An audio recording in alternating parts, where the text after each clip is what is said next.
Parang gusto ko umakyat dito. Parang kapag-anak ko to eh. Pamilyar sa akin to. Teka lang yan.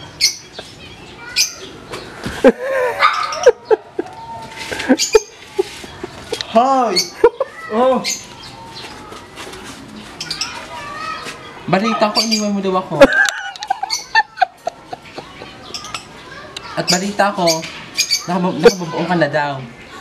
Ano ko? Bakit ako ang kailangan mag-move on?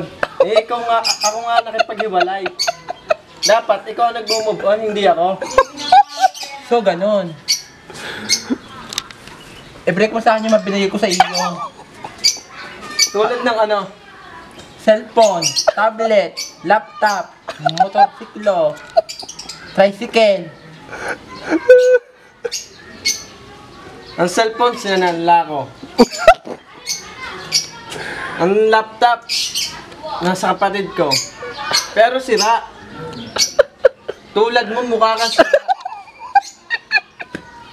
Pinaghirapan ko mga bagay na yun. Dapat pinahalagahan mo yun. Katulad na ng cellphone. Alam mo ang cellphone katumbat noon? Yung bagong gasol. Yung bagong gasol. Pinagbili ko lang yun. Bibili ko lang yun, ha? Pinagbili ko yun. Para may maibili ka ng cellphone na bago. Ano ba nawa mo? Sinira mo rin nila, ha? Sunod.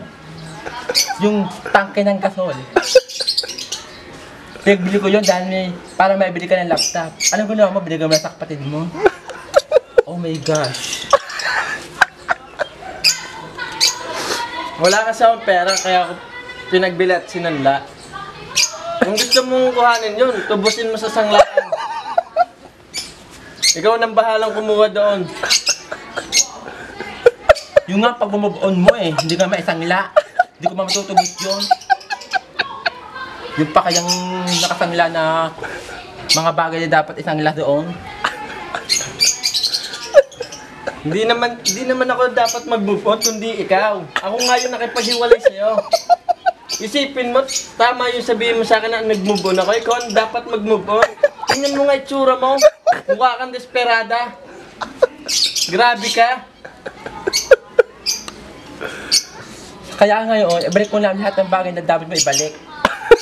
Huwag mo na ibabalik yung move on.